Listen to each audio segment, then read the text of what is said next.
When archaeologists cracked open a forgotten Cold War bunker in the New Mexico desert, they never expected to find a child's toy truck with a name scratched into its paint. That discovery would unlock a secret that one man had buried for 63 years, a secret about a little boy who vanished during a family picnic, a secret that would finally bring answers to a family that had spent decades wondering what happened on that scorching afternoon in 1961. The truth hiding beneath the red sand would prove more devastating than anyone imagined. Before we carry on, please hit the subscribe button to make my day, and let me know where you are watching from in the comments. The Turner family station wagon kicked up clouds of rust-colored dust as it rolled along the unpaved road toward Red Basin on the afternoon of June 14, 1961. Inside, 4-year-old Samuel Craig Turner pressed his nose against the rear window, watching the desert landscape blur past while clutching his favorite toy, a miniature red pickup truck his grandfather had given him for his birthday 3 months earlier. His mother, Dorothy Turner, had packed sandwiches wrapped in wax paper and stored them in a wicker basket alongside a thermos of lemonade and a jar of pickles she had canned herself. His father, Richard Turner, gripped the steering wheel with both hands, navigating the rutted path while humming along to the country music crackling through the radio. Samuel's older sister, 9-year-old Rebecca, sat beside him in the back seat, reading a comic book and occasionally swatting at her younger brother when he tried to peek over her shoulder. The Red Basin area was a popular spot for local families seeking relief from the oppressive heat that settled over southern New Mexico during the summer months. A small cluster of cottonwood trees provided shade near a dried creek bed that only ran with water during the spring snowmelt or after rare summer thunderstorms. Rock formations jutted from the earth like ancient sentinels, creating natural windbreaks and offering cooler spots where families could spread blankets and spend lazy afternoons away from the sweltering temperatures that turned their homes into ovens. The Turner family had made this trek several times that year, always parking near the same grove of trees where Richard could set up his portable grill and cook hot dogs while the children explored the surrounding terrain under Dorothy's watchful eye. When they arrived that afternoon, the temperature had already climbed past 100 degrees, but the shade offered a pleasant respite. Dorothy spread a checkered blanket across the hard-packed earth, while Richard unloaded the picnic supplies from the back of the station wagon. Samuel immediately ran toward the rock formations, his red truck clutched tightly in his small fist, making engine noises with his mouth as he pretended the toy was climbing impossible mountains. Rebecca followed at a distance, more interested in finding a flat rock where she could continue reading than in playing with her little brother. Dorothy called after them, reminding them not to wander too far and to stay where she could see them, her voice carrying across the quiet desert, punctuated only by the occasional cry of a hawk circling overhead. For nearly 2 hours, the family enjoyed their picnic in relative peace.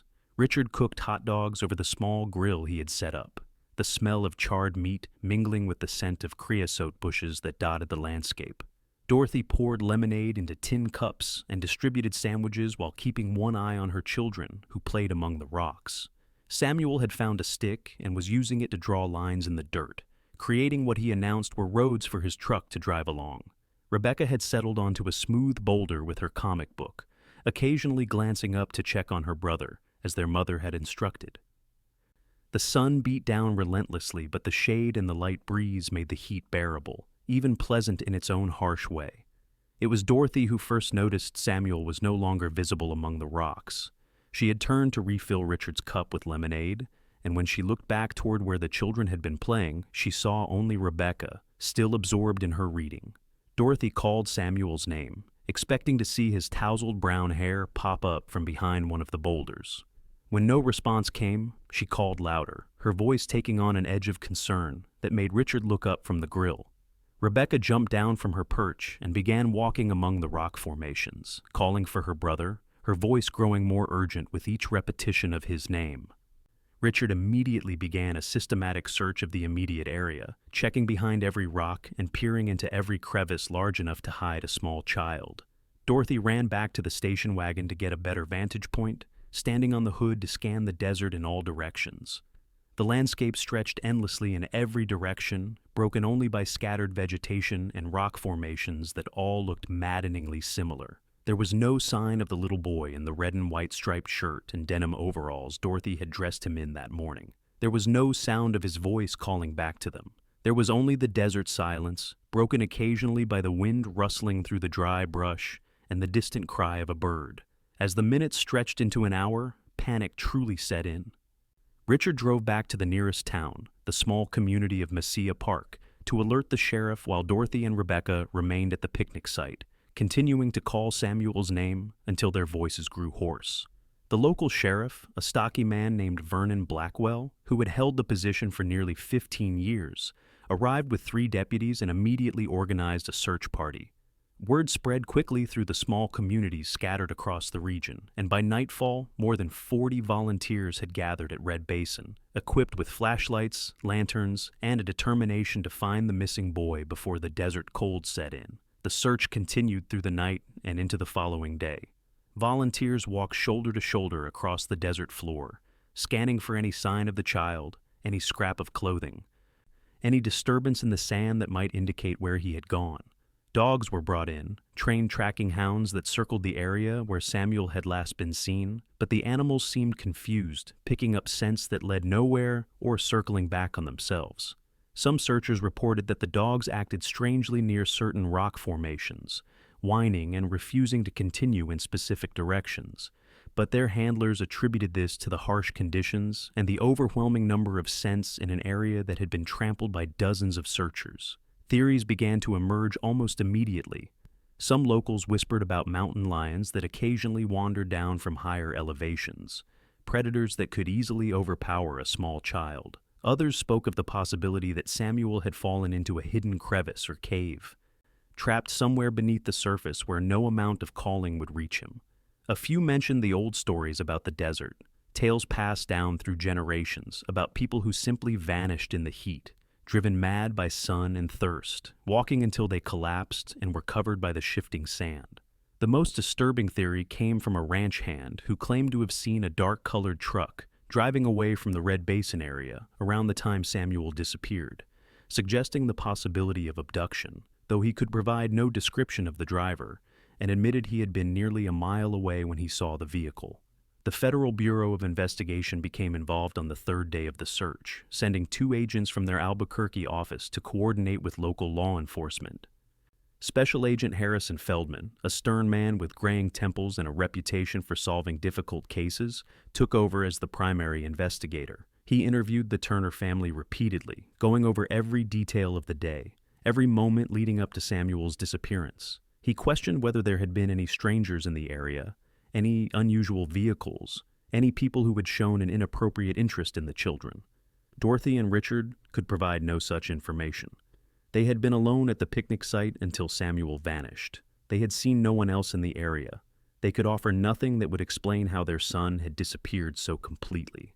Agent Feldman's investigation expanded to include known offenders in the region, men with histories of crimes against children or violent tendencies. Each was tracked down and interviewed, their whereabouts on June 14th carefully verified. None provided any leads. The agent also looked into the possibility of family involvement, a standard procedure that he explained to the Turners was necessary to eliminate all possibilities. Richard and Dorothy submitted to multiple interviews, their grief and frustration evident, but their stories never wavering.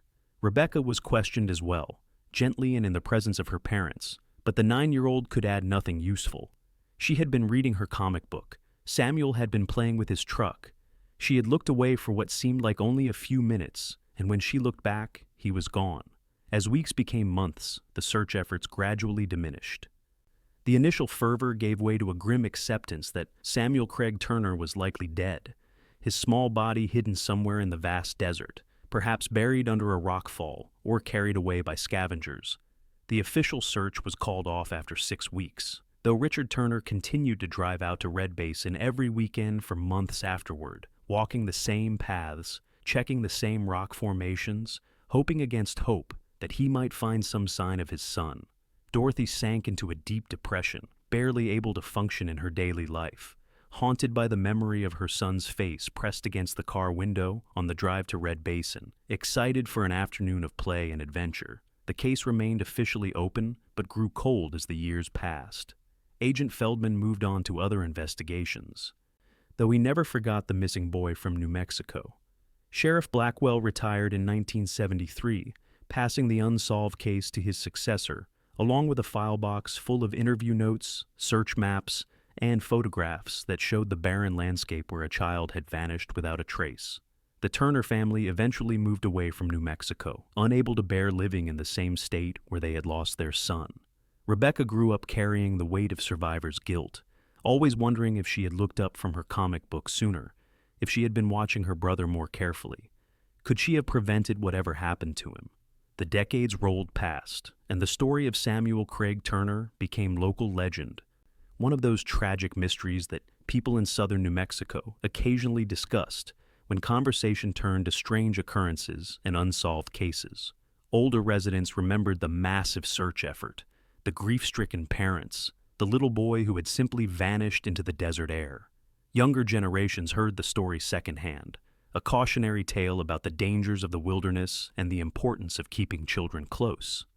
Some claimed the area around Red Basin was cursed, pointing to Samuel's disappearance as proof that something malevolent lurked among those rock formations. Others dismissed such superstition, arguing that the desert was simply dangerous and unforgiving, especially to small children who wandered off alone. What no one knew, what no one could have guessed, was that the answer to Samuel Craig Turner's disappearance lay buried not in the open desert, but beneath it, hidden in a structure that had been built during the height of Cold War paranoia and then abandoned when changing political winds made such preparations seem excessive. The truth had been locked away in darkness for more than 6 decades, waiting for chance and time to finally bring it to light. In the spring of 2024, a team of archaeologists from New Mexico State University received a grant to survey the Red Basin area as part of a larger project documenting Cold War-era structures throughout the American Southwest. The team, led by Dr. Patricia Ramos, a specialist in mid-20th century military archaeology, was specifically interested in locating and cataloging the numerous bunkers, shelters, and other defensive structures that had been built during the 1950s and early 60s when fear of nuclear war had gripped the nation. Previous research had indicated that several such structures existed in the remote desert regions of New Mexico, built by both government agencies and private citizens who believed that atomic annihilation was not only possible but probable. Dr. Ramos and her team of 4 graduate students set up a base camp near Red Basin in late March, when the weather was still cool enough to make extended outdoor work bearable. They used ground-penetrating radar, historical documents, and old aerial photographs to identify locations where underground structures might exist. The work was painstaking and often frustrating, as many of the documents were incomplete or contradictory, and the harsh desert conditions had obscured or destroyed surface markers that might have indicated the presence of buried structures. For 3 weeks, the team surveyed the area with minimal results, locating only one small shelter that had been so thoroughly collapsed and filled with sand that it offered little of archaeological interest. It was on April 9, 2024, when graduate student Marcus Chen noticed an anomaly in the ground, penetrating radar readings near a cluster of rock formations, approximately half a mile from where the Turner family had held their picnic 63 years earlier.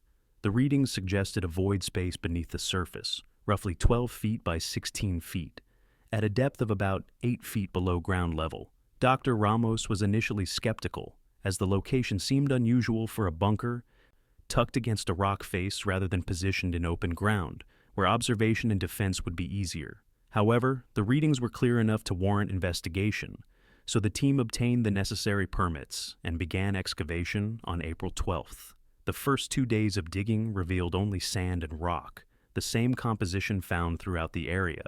Some of the team members began to question whether the radar readings had been accurate or whether they were simply chasing a natural cavity in the rock formation.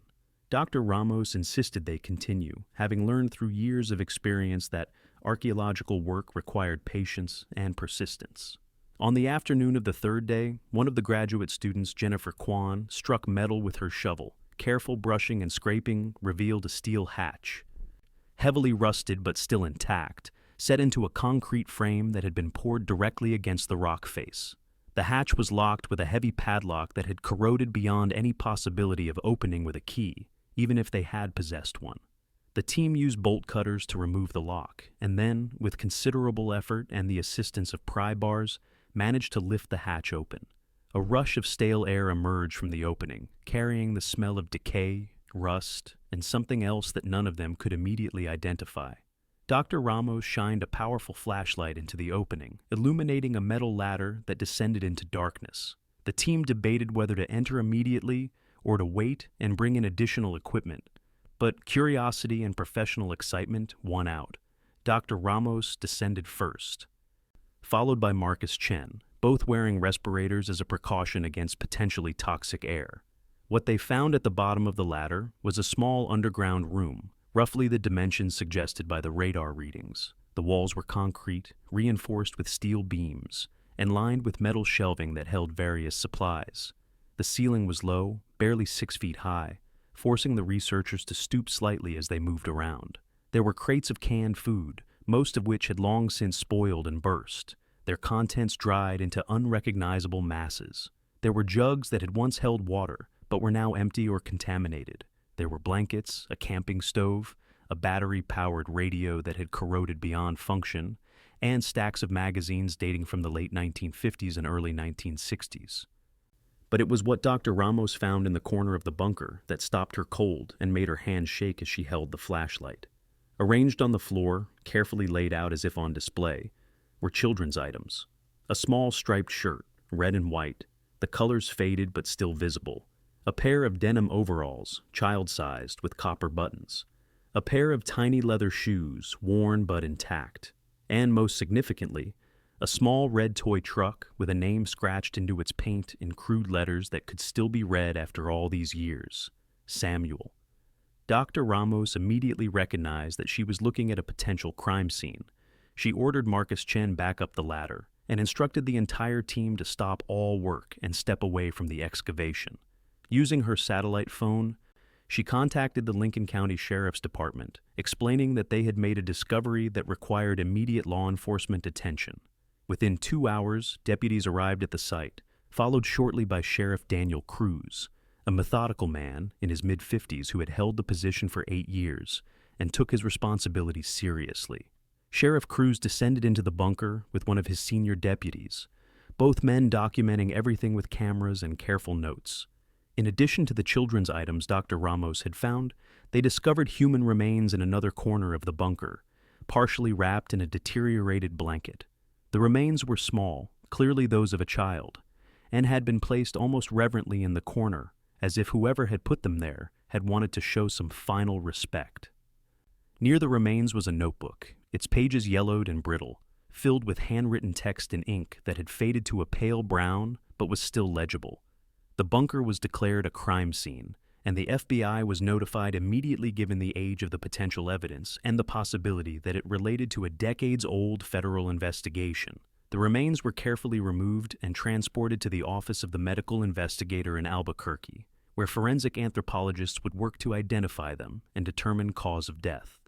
The children's items, the notebook, and all other evidence were cataloged and secured.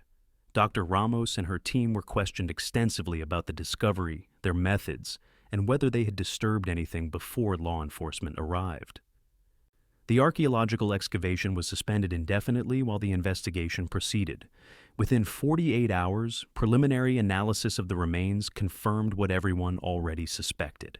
Dental records matched those on file for Samuel Craig Turner, the 4-year-old boy who had disappeared from Red Basin in June of 1961.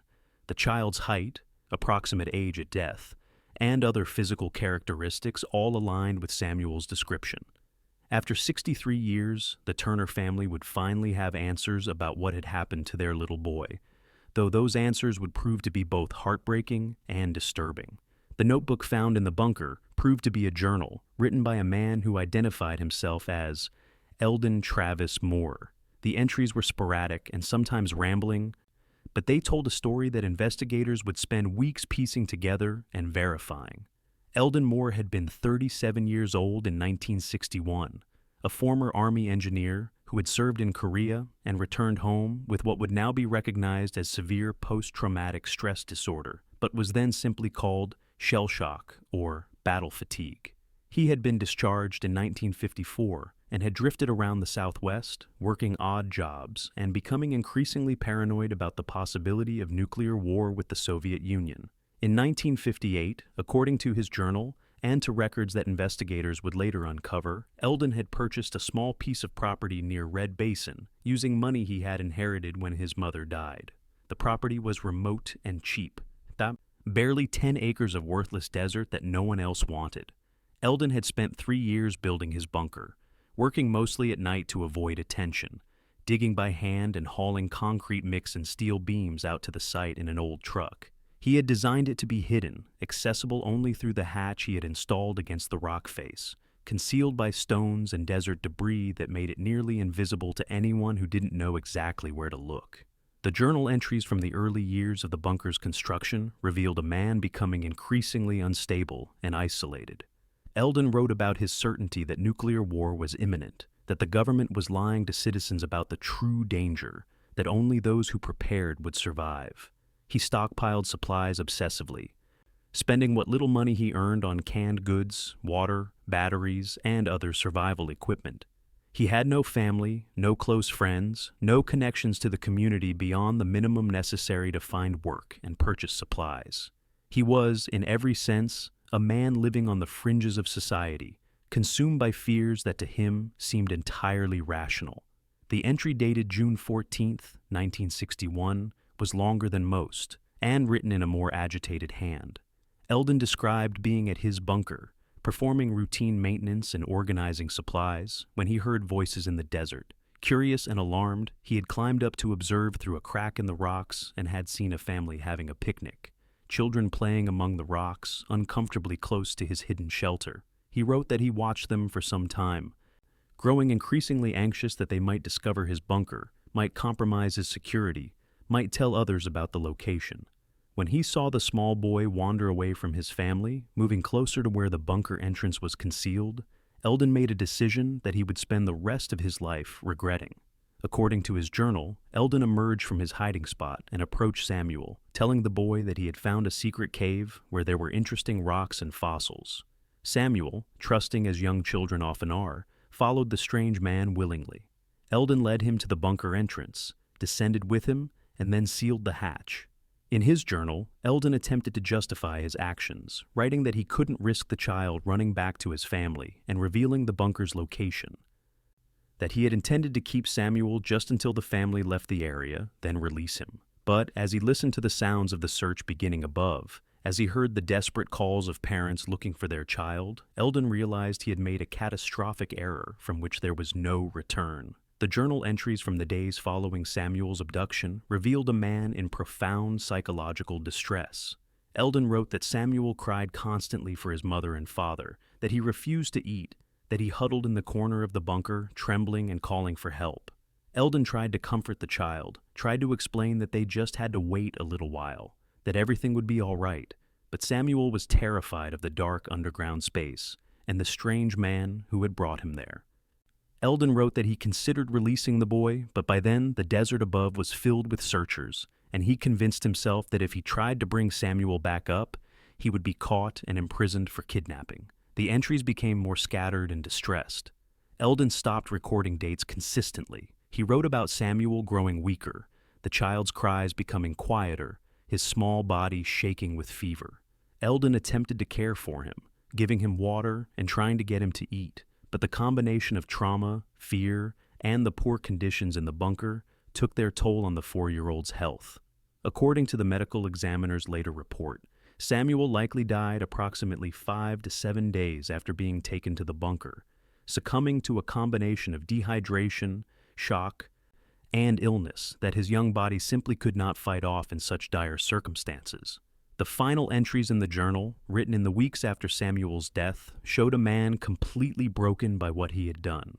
Eldon wrote that he had wrapped Samuel's body in a blanket and placed it in the corner of the bunker, unable to bring himself to remove it. He kept the child's clothing and toy, arranging them as a kind of memorial. He wrote repeatedly about his guilt, his horror at what his paranoia and fear had led him to do, his knowledge that he had destroyed not only a child's life, but the lives of that child's family.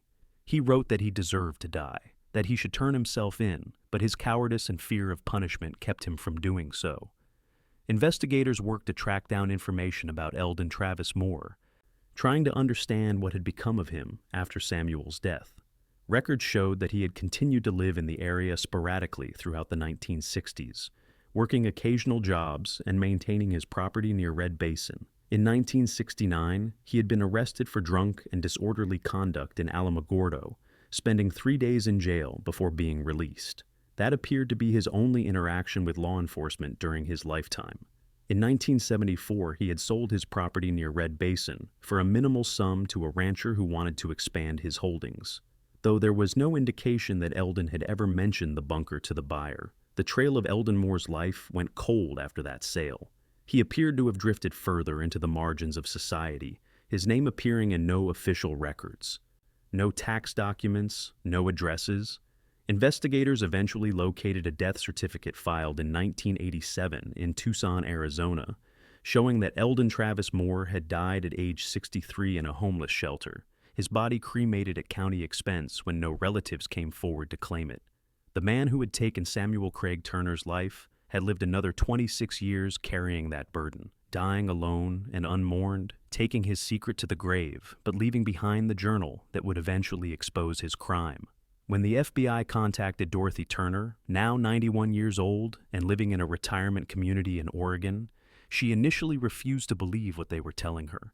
She had spent 63 years mourning her son, imagining 1,000 different scenarios about what might have happened to him, clinging to a tiny hope that perhaps he had somehow survived, perhaps he had been taken by someone who wanted a child and had raised him as their own somewhere far away.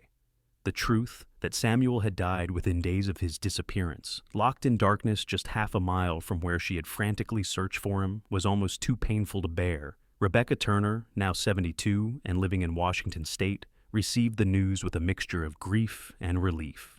She had carried guilt about her brother's disappearance for her entire life, always wondering if she could have prevented it somehow. Learning that Samuel had been abducted by an adult, that no amount of vigilance on her part could have stopped what happened, provided some measure of peace even as it broke her heart to know the suffering her brother had endured. She traveled to New Mexico to meet with investigators, to see the bunker where Samuel had spent his final days, and to finally lay her little brother to rest. Richard Turner had died in 2008, never knowing what had become of his son. Rebecca made arrangements to have Samuel's remains buried beside his father in a cemetery in Northern California, where Richard had settled after leaving New Mexico. The funeral, held on a sunny morning in late May 2024, was attended by family members, former investigators including a retired Agent Feldman who had never forgotten the case, and representatives from the FBI and local law enforcement who had worked to solve the mystery. Dr. Ramos and her archaeological team attended as well, feeling a strange connection to the child whose fate they had accidentally uncovered. The discovery of Samuel Craig Turner's remains and the revelation of what had happened to him generated significant media attention. News outlets across the country covered the story, fascinated by the cold case that had finally been solved after more than 6 decades. True crime podcasters and documentary filmmakers reached out to the family and investigators, hoping to tell the complete story. The Sheriff's Department released carefully edited portions of Eldon Moore's journal to the public, providing insight into the mind of a deeply disturbed man whose paranoia and poor judgment had led to an unimaginable tragedy. Some observers expressed sympathy for Eldon Moore, arguing that he was clearly suffering from mental illness and had not intended to harm Samuel. Others viewed him as a monster, a kidnapper who had allowed a child to die rather than face the consequences of his actions. The truth likely lay somewhere between those extremes, a man broken by war and paranoia who made a terrible decision in a moment of panic and then lacked the courage to make it right. His death years earlier meant he would never face justice in any legal sense, though by all accounts his own guilt had punished him far more severely than any prison sentence could have. For the Turner family, the discovery brought an end to decades of uncertainty, but opened fresh wounds that had never fully healed. Dorothy Turner lived just long enough to see Samuel buried beside his father, passing away peacefully in her sleep 3 weeks after the funeral. Rebecca told investigators that her mother had finally seemed at peace in those final weeks. Relieved to know the truth, even though that truth was painful, grateful that her son could finally rest in consecrated ground rather than in an unmarked location in the desert. The family held a small private memorial service for Dorothy, placing flowers on both her grave and Samuel's, 3 generations of a family forever marked by one terrible day in 1961. The bunker itself became a source of debate in the local community. Some argued it should be preserved as a historical site, a reminder of both Cold War paranoia and the tragedy that had unfolded within its concrete walls. Others believed it should be sealed permanently or demolished, that no good could come from preserving the location where a child had died. Eventually, the property owner, in consultation with the county and with the Turner family's blessing, decided to have the bunker filled with concrete and the entrance sealed. A small plaque was placed on a boulder near the site, reading simply, "In memory of Samuel Craig Turner, 1957 to 1961, forever in our hearts." Dr. Ramos and her team completed their survey of Cold War structures in the region, documenting several other bunkers and shelters, none of which held any secrets as dark as the one they had accidentally uncovered. The discovery profoundly affected the entire team, reminding them that archaeology was not just about abstract historical knowledge, but about real human lives and real human tragedies.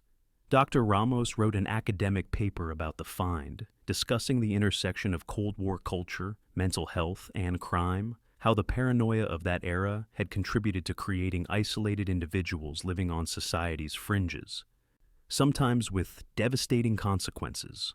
The story of Samuel Craig Turner's disappearance and the eventual discovery of his fate served as a reminder that cold cases, no matter how old, could still be solved, that families could still receive answers even after decades of uncertainty.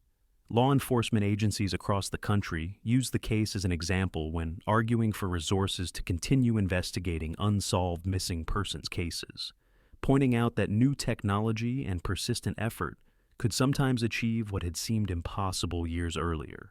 The case also sparked renewed interest in other missing children from the 1960s and 70s, families who had never received closure, hoping that perhaps advances in technology or chance discoveries might finally reveal what had happened to their loved ones. For Rebecca Turner, life after learning the truth about Samuel's fate meant finally being able to grieve properly for the brother she had lost so long ago. She established a small memorial scholarship fund in Samuel's name at the elementary school he would have attended had he lived, providing support for students interested in science and exploration, the natural curiosity Samuel had shown during his brief life. She also became an advocate for missing children, working with organizations that supported families going through the nightmare of having a child disappear, understanding from personal experience the unique trauma and uncertainty that such situations created. The FBI closed the case file on Samuel Craig Turner in June 2024, exactly 63 years after it had been opened.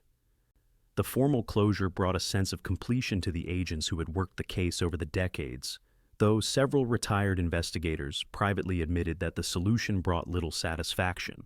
Solving the case meant confirming that a little boy had died alone and frightened in the darkness, betrayed by an adult he had trusted to show him something interesting. There was no triumph in that truth, only sadness, and a reminder of how fragile childhood innocence could be when it encountered the darker aspects of human nature. The small community near Red Basin held its own memorial service for Samuel in the autumn of 2024. Longtime residents who remembered the original search effort gathering to pay their respects to a child many of them had helped look for all those years ago. Some of those present had been children themselves in 1961, remembering the fear that had gripped the community when Samuel disappeared, the way parents had held their children closer for months afterward, the way the tragedy had reminded everyone that bad things could happen even in quiet rural areas that seemed safe from the dangers of the larger world. The memorial service provided a sense of closure for the entire community, a collective acknowledgement of a tragedy that had haunted the area for decades. As time passed and the immediate media attention faded, the story of Samuel Craig Turner settled into its place in the larger narrative of American crime and tragedy. It became a case study in criminal justice classes, an example of how evolving technology could solve cold cases that had seemed hopeless. It became a cautionary tale about the importance of treating mental health issues seriously, about the dangers of isolation and untreated trauma, about how one person's paranoia and fear could destroy multiple lives. It became a reminder that the past never truly stays buried, that secrets have a way of emerging even after decades of darkness, that truth has a persistence that outlasts those who try to hide it. The Red Basin area remains largely unchanged. The desert landscape is harsh and beautiful as it was in 1961.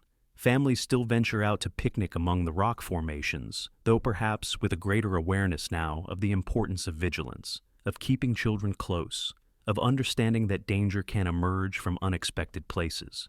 The memorial plaque for Samuel occasionally receives visitors, people who heard the story and wanted to pay their respects, leaving small toys or flowers beside the boulder, a collective expression of sorrow for a child who never got the chance to grow up, to chase his dreams, to live the life that should have been his. For those who worked to solve the case, who spent hours poring over old documents and journal entries, who carefully excavated evidence from a forgotten bunker, the memory of Samuel Craig Turner serves as a reminder of why their work matters. Every cold case represents not just an unsolved mystery, but a family living without answers, people whose lives have been frozen in a moment of trauma and uncertainty. Bringing closure, even when the truth is painful, allows those families to finally grieve properly and begin to heal. The archaeologists who made the discovery, the law enforcement officers who investigated, the medical examiners who identified the remains, all played a role in finally bringing Samuel home and allowing his family to say goodbye. The truth about what happened to Samuel Craig Turner during that scorching afternoon in June 1961 was hidden for 63 years in a concrete bunker built by a paranoid man who thought he was preparing for the end of the world. Instead, that bunker became the location of a more personal apocalypse, the end of one small boy's world, and the beginning of decades of grief for those who loved him. When the bunker was finally opened and its secrets revealed, it brought not triumph, but a bittersweet mix of relief and renewed sorrow. Answers that had been sought for so long finally arriving decades too late to comfort those who had needed them most desperately. The red toy truck with Samuel's name scratched into its paint, preserved by the dry desert air in that underground chamber, became an artifact of innocence lost, a reminder of a child who trusted a stranger and paid the ultimate price for that trust. The case of Samuel Craig Turner stands as testament to the enduring power of truth and the importance of never giving up on finding answers, no matter how much time has passed. It reminds us that every unsolved disappearance represents a family in perpetual anguish, that closure, even when painful, is better than the torture of not knowing.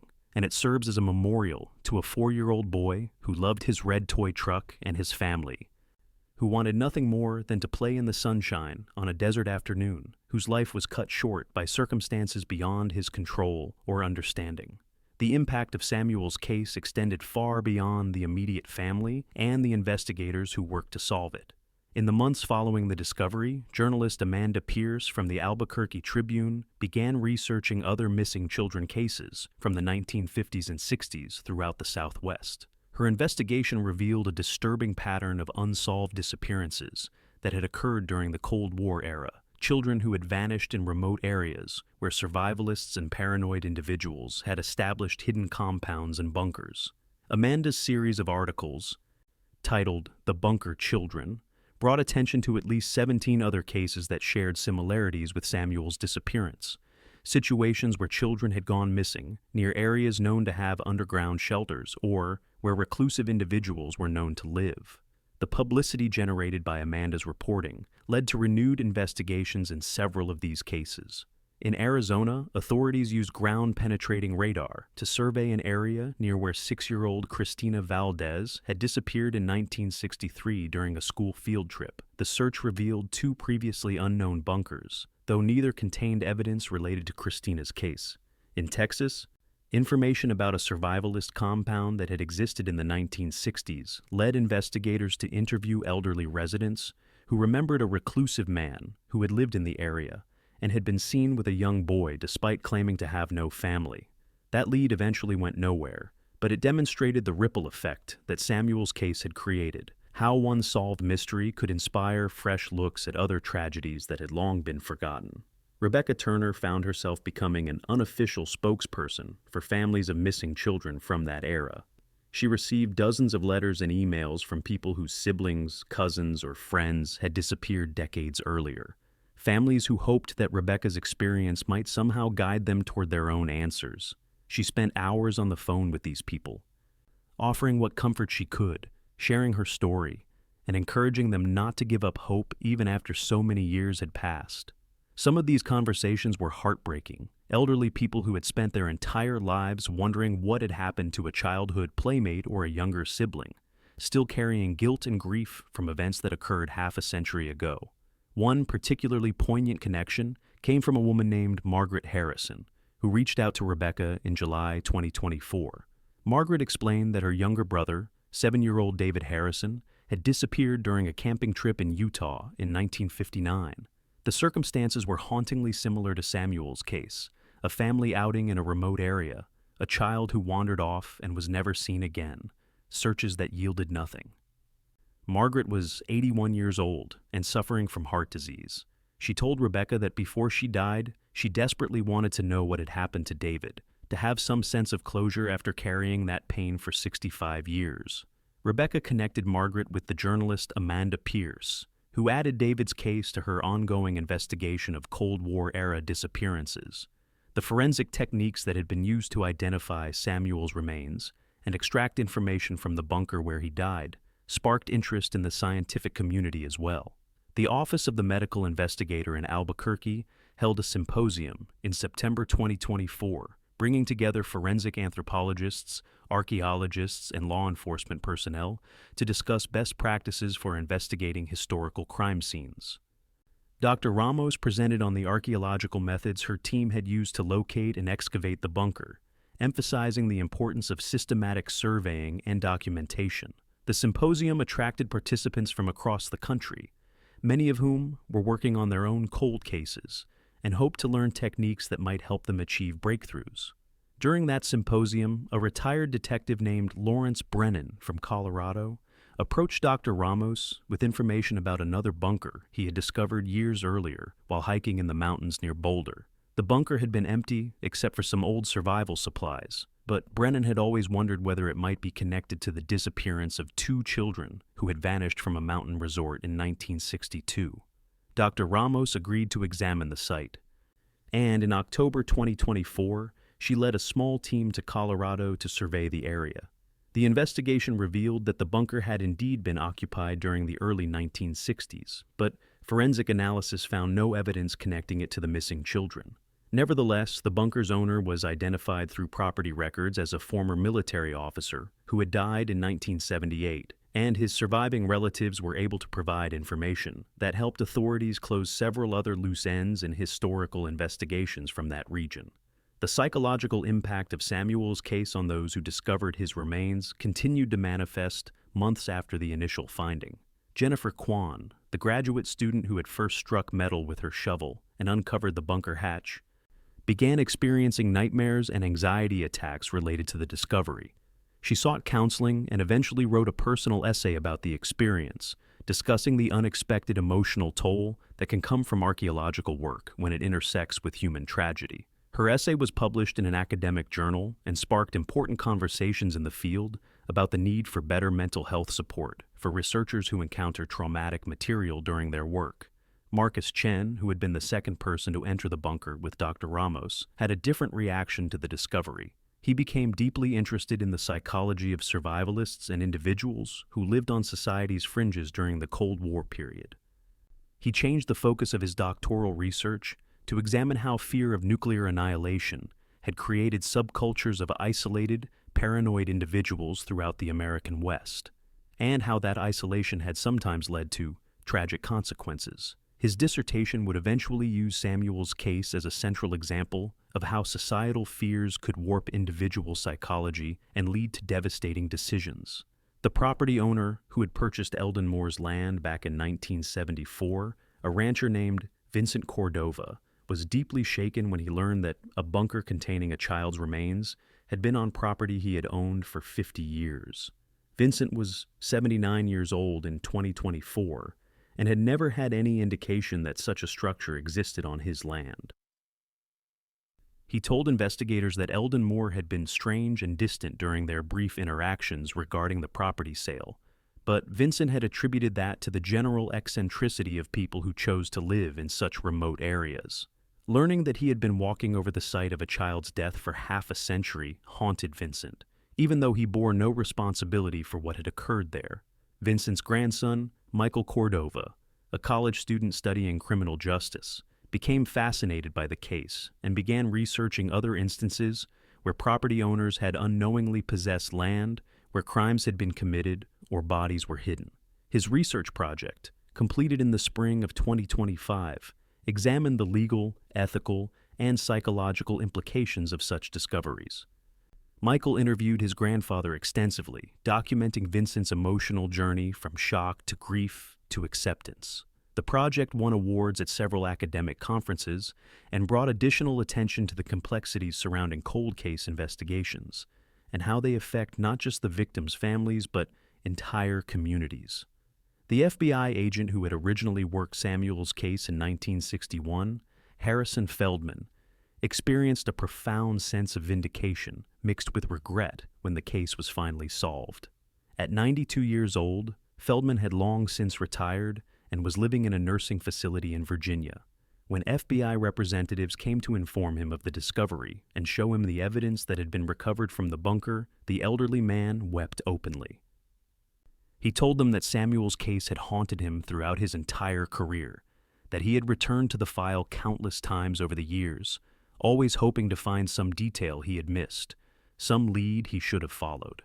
Knowing the truth after all these years brought him peace, but he also expressed profound sadness that Samuel's parents had not lived to see the case solved, that Dorothy had died just weeks after learning what had happened to her son, that Richard had gone to his grave, never knowing. Feldman requested copies of all the case files, the journal entries, and the forensic reports. He spent his remaining months until his death in December 2024 organizing this material and writing a detailed analysis of the investigation, examining what had been done correctly and what might have been done differently. His analysis was shared with the FBI Academy at Quantico and became part of the training curriculum for new agents, an example of both the challenges of missing persons investigations and the importance of maintaining hope that cases could be solved even after decades had passed. Feldman's final written words, completed just days before his death, were about Samuel specifically.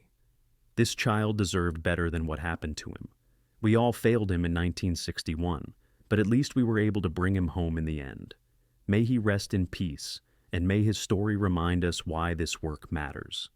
The Turner Family Archive, which Rebecca had maintained throughout her life, became a valuable resource for researchers studying missing children cases and family trauma. Rebecca donated photographs, letters, newspaper clippings, and personal documents to the New Mexico State Archives, where they were cataloged and made available to researchers.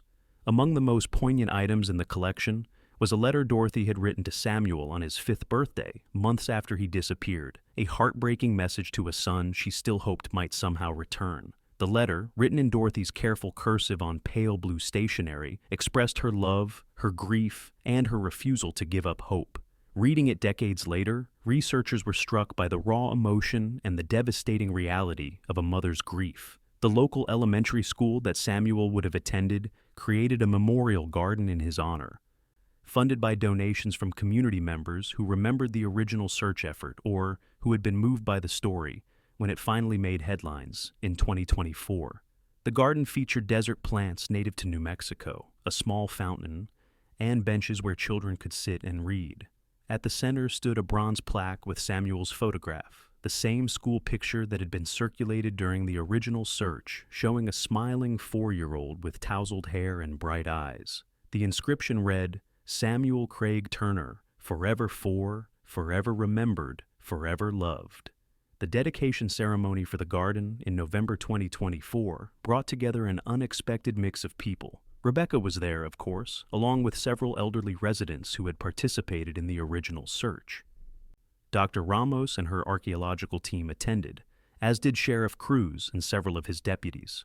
Representatives from the FBI were present, along with family members of other missing children who saw Samuel's memorial as honoring all those who had been lost.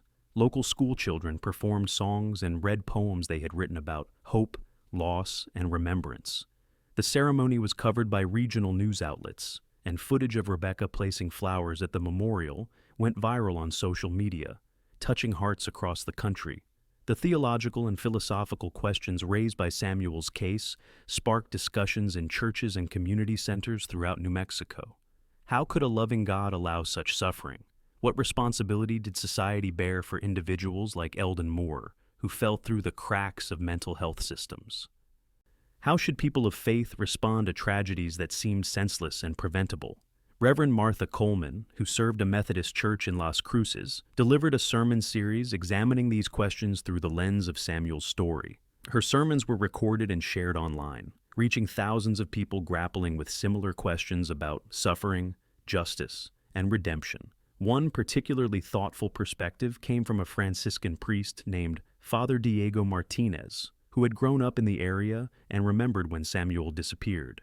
Father Martinez wrote an essay for a Catholic publication discussing the concept of carrying others' burdens and how Samuel's story revealed both the worst and best of human nature. He wrote about Eldon Moore's profound failure of courage and compassion, but also about the hundreds of people who had searched for Samuel, the investigators who never gave up, and the archaeological team whose work had finally brought truth to light. Father Martinez argued that Samuel's story was ultimately one of redemption, not because what happened was in any way acceptable, but because the human community had eventually risen to honor his memory and ensure his story was told. The impact on mental health awareness and veteran services in New Mexico was another unexpected outcome of the case. When Eldon Moore's military service and his apparent untreated post-traumatic stress became public knowledge, veteran advocacy groups seized on his story as an example of what could happen when service members did not receive adequate mental health care. This was not to excuse his actions. Leaders were careful to emphasize, but to highlight the importance of identifying and treating psychological trauma before it led to tragic consequences. The New Mexico Department of Veterans Affairs launched a new outreach program, specifically targeting isolated veterans living in rural areas, attempting to connect them with mental health services and community support before their isolation became dangerous. A documentary filmmaker named Rachel Diaz began production on a film about Samuel's case in August 2024, interviewing Rebecca, the investigators, the archaeological team, and various experts in Cold War history, child psychology, and criminal justice. Rachel's approach was thoughtful and respectful, focusing not on sensationalizing the tragedy, but on exploring the broader themes it revealed about society, fear, isolation, and the enduring impact of trauma. The documentary, titled The Boy in the Bunker, premiered at the Sundance Film Festival in January 2025 and received critical acclaim for its sensitive handling of difficult subject matter. Rebecca attended the premiere and spoke afterward about her hope that the film would help other families dealing with missing loved ones feel less alone in their grief. The case also prompted legislative action. A New Mexico state representative introduced a bill requiring property sales to include disclosure of any known underground structures, arguing that the existence of hidden bunkers and shelters could pose safety hazards or, as in Samuel's case, conceal evidence of crimes. The bill generated debate about property rights versus public safety, but ultimately passed in a modified form that required disclosure of underground structures larger than a certain size. The legislation, informally dubbed Samuel's Law, was seen as a small but meaningful step toward preventing similar tragedies and ensuring that hidden spaces could not become repositories for dark secrets. The scientific analysis of the bunker itself revealed fascinating details about Cold War-era construction and survival preparation. Engineers who examined the structure were impressed by its solid construction, noting that Eldon Moore clearly had significant skill and knowledge despite his deteriorating mental state. The concrete work was professionally done, the ventilation system was cleverly designed, and the supply storage showed careful planning. In another context, the bunker might have been studied purely as an interesting artifact of Cold War paranoia. Given what had occurred there, it became instead a grim monument to how preparedness culture could attract and enable dangerous individuals. Anthropologists studying Cold War culture found Samuel's case particularly significant because it revealed the dark underbelly of survivalist movements that had been largely overlooked in previous research. Most academic work on the period focused on government preparations or mainstream civil defense efforts. The network of private bunkers built by isolated individuals represented a different phenomenon, one that spoke to deep distrust of society and government. The fact that some of these isolated survivalists posed dangers to others, particularly vulnerable populations like children, added a troubling dimension to historical understanding of the era. The relationship between archaeology and law enforcement, already well established in some contexts, was strengthened by Samuel's case. Dr. Ramos was invited to consult on several other investigations, where historical sites might contain evidence relevant to cold cases.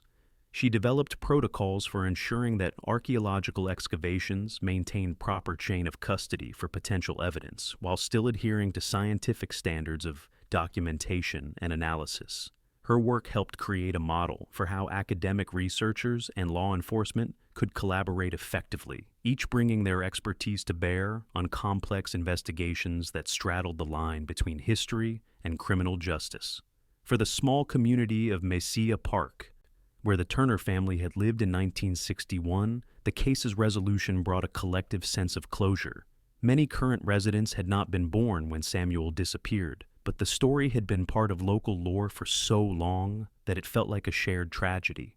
The community center hosted an evening of remembrance where older residents shared their memories of the search effort, the impact it had on the town, and how it had changed their perspectives on safety and community responsibility. Younger residents learned details of the case they had never known, gaining appreciation for how a single tragedy could ripple through time and shape a community's identity. The case sparked renewed interest in other New Mexico mysteries as well. True crime enthusiasts began researching unsolved cases from the state's history, hoping to find patterns or connections that might lead to breakthroughs. Online forums dedicated to New Mexico cold cases saw increased activity, with amateur sleuths sharing theories and information. While law enforcement cautioned against some of the more speculative theories that emerged, they acknowledged that public interest could sometimes generate useful tips or bring forward witnesses who had previously remained silent. Rebecca's own journey of healing continued in unexpected ways. She began writing a memoir about her experience, not just of losing Samuel and living with that loss, but of finally finding answers after 63 years. The writing process was painful but cathartic, forcing her to confront memories and emotions she had suppressed for decades. She wrote about the little girl she had been, reading her comic book while her brother played nearby, about the guilt that had shaped her entire life, about the strange relief of finally knowing the truth. Her memoir, tentatively titled Forever 4, was scheduled for publication in 2026, with proceeds designated for organizations supporting families of missing children. The toy truck that had been found in the bunker, Samuel's prized possession with his name scratched into its paint, presented a dilemma for the family. Rebecca initially wanted to bury it with Samuel's remains, returning to him the toy he had loved. However, after consultation with victim advocates and therapists, she decided instead to donate it to a museum focused on missing and exploited children. The truck would be displayed alongside Samuel's story, serving as a tangible reminder that every missing child was a real person with possessions they cherished, families who loved them, and dreams that were stolen from them. The museum in Alexandria, Virginia created a special exhibit around the truck, and thousands of visitors each year would pause to read Samuel's story and reflect on the preciousness and fragility of childhood. The medical examiner who had identified Samuel's remains, Dr. Lisa Chang, found the case affecting her more deeply than most she had worked on during her 20-year career. Perhaps it was the child's age. Perhaps it was the length of time the family had waited for answers.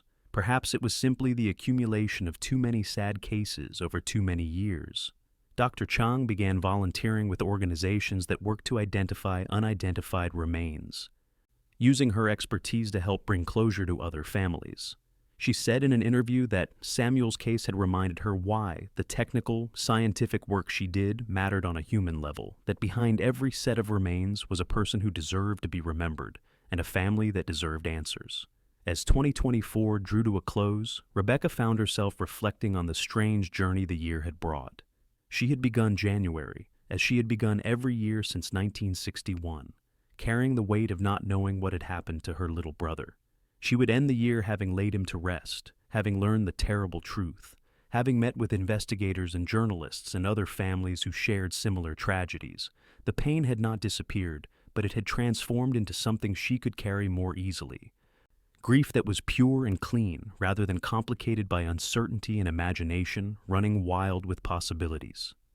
On the anniversary of the bunker's discovery, April 9, 2025, Rebecca made a private visit to Red Basin. She stood at the location where the bunker had been sealed, now marked only by disturbed earth and the memorial plaque. She brought with her a photograph of Samuel from the morning of the picnic, one of the last pictures ever taken of him, showing him standing beside the family station wagon with his red truck clutched in his hand. She also brought a letter she had written to him, words she had never been able to say, apologies she had carried for 64 years. She read the letter aloud to the empty desert, her voice carrying across the rocks and sand where Samuel had played on his last day of life. In her letter, Rebecca told Samuel about the life he should have had, about becoming a big brother to the sibling who was born 2 years after he disappeared, about family Christmases and birthday parties he had missed, about growing up in the 1960s and 70s, about all the changes in the world that he had never gotten to witness. She told him about their father's death, about their mother's long years of grief, about how neither of them had ever stopped loving him or thinking about him.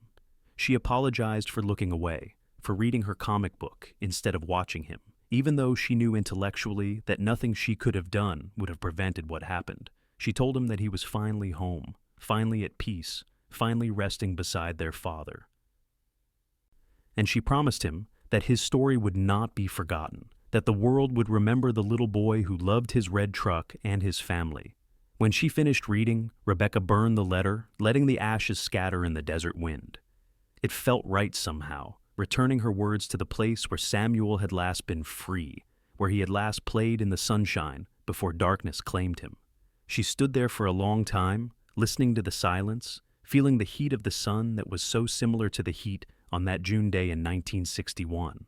Then she returned to her rental car and drove back to town, ready to continue living the life that Samuel had been denied, carrying his memory forward, not as a burden, but as a reminder to cherish every moment and every person we love. The story of Samuel Craig Turner serves as a stark reminder that monsters do not always look like monsters, that sometimes they are broken, frightened people who make catastrophic decisions in moments of panic and then lack the courage to make things right. Eldon Moore was not a predator who had planned to harm a child. He was a damaged man whose paranoia and fear led him to act impulsively, and whose cowardice prevented him from rectifying his terrible mistake. Understanding this does not excuse his actions, but it does complicate the simple narratives we often prefer about crime and criminals, about good people and bad people, about how evil enters the world. Samuel Craig Turner was more than a cold case, more than a mystery that captivated investigators for decades. He was a real child with hopes and dreams, a little boy whose memory deserves to be honored and whose story deserves to be told, so that others might remember that behind every statistic and every unsolved case is a human life that mattered, a person who was loved and who is still missed even after all these years. His brief life touched countless others, from the family who grieved him, to the searchers who looked for him, to the investigators who never forgot him, to the archaeologists who finally uncovered the truth. In death, Samuel became a symbol of all the children who have been lost, all the families who have suffered without answers, all the cases that seem hopeless until suddenly they are not.